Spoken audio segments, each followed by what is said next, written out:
The new Quinnipiac poll is out. This is the first poll they've done in Texas. The news is not good for Ted Cruz. In fact, it shows that he is in a dead heat with Beto O'Rourke, the Democrat.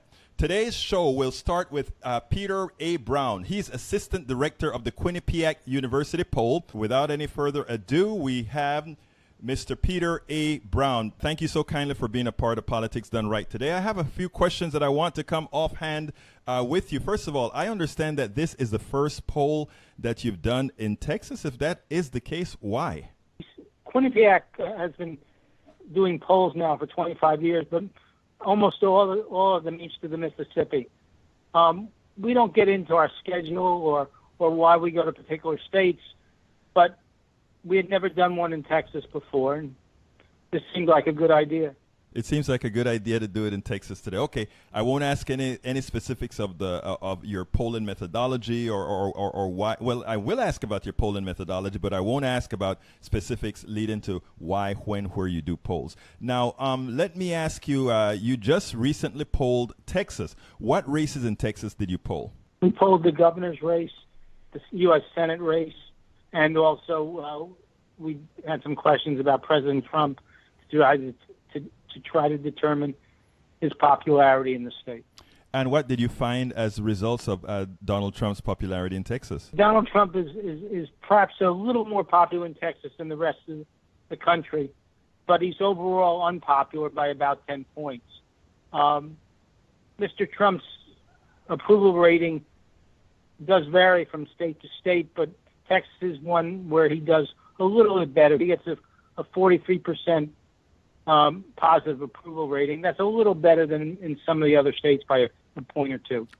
And now, do you find that it seems any kind of correlation between Trump and the candidates that are running as Republicans? Hard to know. It's hard to get to people's motivation about why they vote. It's much easier to find out how someone votes or what their views are on specific questions. But why is a much more difficult question. And determining, in this case, why Mr. Trump is popular or unpopular varies generally from state to state. But obviously, he overall, nationally, he's just has not been that popular since his inauguration. Okay, now given that we know all of that about the polls and about how his polls are doing, etc., when you correlate this, you already said that correlated with the rest of the country, he's a little bit more popular in Texas. Now, Texas has long been considered a red state, a fairly Republican state. Now, based on the polling that you've done and the questions that you've asked on your polling, can you discern if Texas is really based on the registered voters, which is, I think, is what you did, can you discern whether Texas is really a red state? Yes, we polled registered voters. Right. Okay. So can you then determine if Texas is absolutely a red state, or is it more nuanced than that? It's hard to know till you get to the election and find out. The thing about polls are they tell you what questions are answered, et cetera, but you don't really know until you see the actual results on election day. Sure, absolutely. At this point, Texas remains what it was, a fairly reliable conservative state. The fact that Mr. O'Rourke is doing as well as he is a tribute to Mr. O'Rourke. Okay, that is where I was going next as far as Mr. O'Rourke is doing. What did your polls show about Mr. O'Rourke? First, the top line numbers. Well, what the polls showed that Mr. Cruz has 47%, Mr. O'Rourke has 44%. That's 3 points. That's inside the margin of error, barely. Mm-hmm. But for a candidate like Mr. O'Rourke, obviously this is good news. Right. He may not be ahead, but he's not behind, and he's staying competitive. Now, people, a lot of pollsters look at another number, and that has to do with something called enthusiasm. Does your poll have anything to do with enthusiasm at all, or is it just absolutely how people are thinking, but not necessarily that they're going to walk out of their homes and vote? No, it's mostly enthusiasm is a nice thing, and it makes good rallies. Mm-hmm.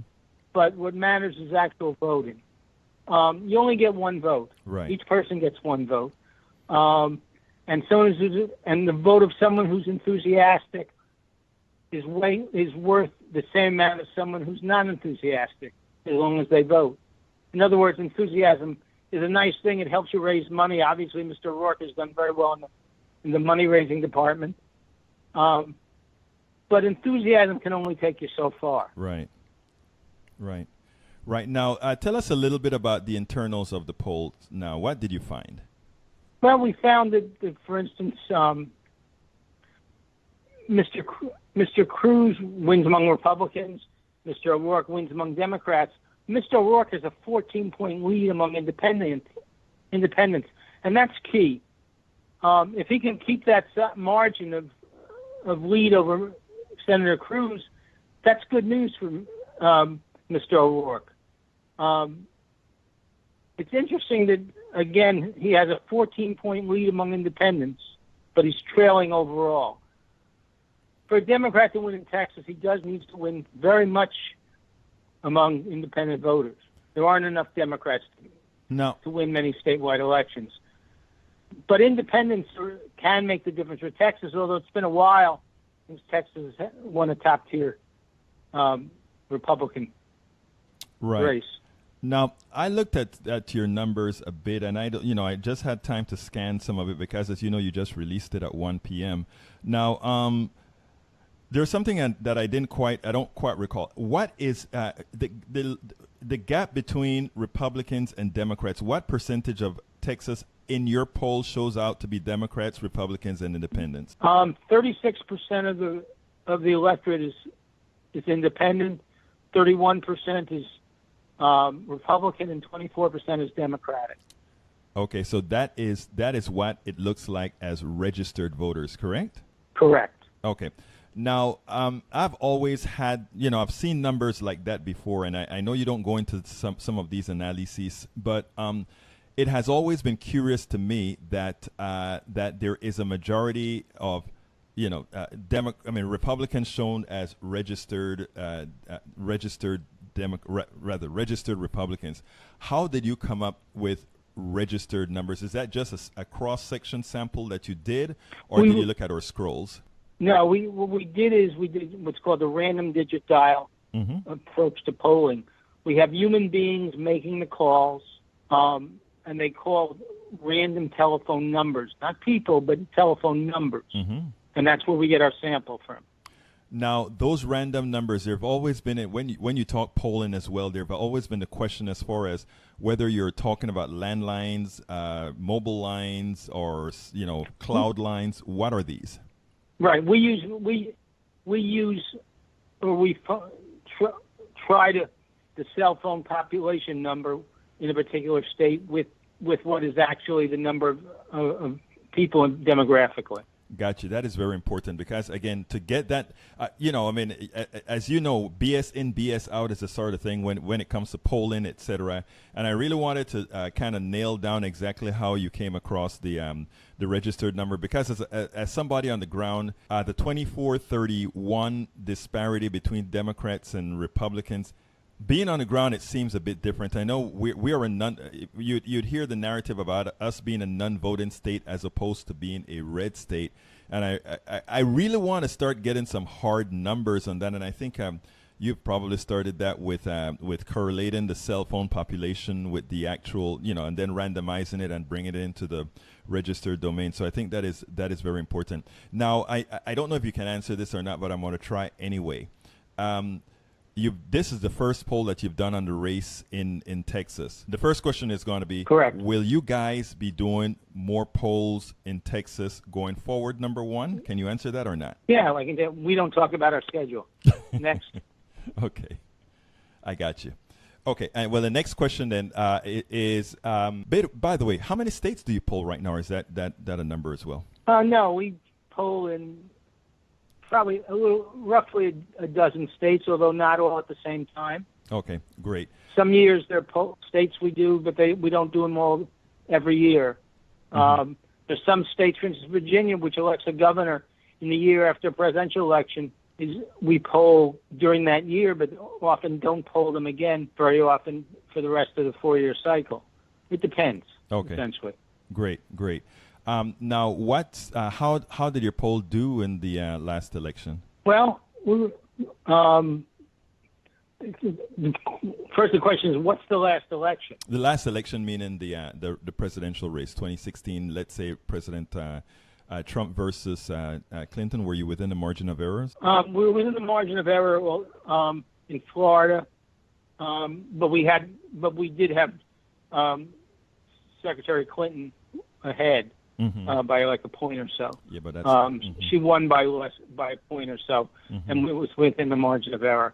Ohio, I think we had it at 5.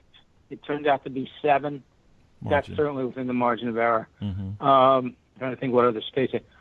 Well, that's good. I just kind of wanted to sort of a little feel about that, but right. Even with the breakdown that you came up with as far as registered voters in Texas, the Democratic versus Republican model, I think it speaks extremely well for Beto O'Rourke. Now, quickly, tell me a little bit about about the Republican race for governor. What did you find? We found that in the governor's race, Governor Abbott is ahead of both potential Democratic candidates by 9 points over Ms. Valdez and by 7 over Andrew White. Probably the most important number in the entire poll about the governor's race is 54. 54 is the percentage of Texans who think that Mr. Abbott is doing a good job as governor. Oh, wow. Candidates with governors who have 54% job approval rating don't lose very often. Okay, well, I guess progressives have a lot of work to do here in Texas. But anyway, Mr. Brown, it was, first of all, thank you so kindly for spending these 15 minutes with us. We really needed to hear some of the numbers that you came up with, and I hope to have you back when you have, if and when you have a new poll out with these different important races in Texas. Thank you so kindly. You're welcome. Have a good day. You too now.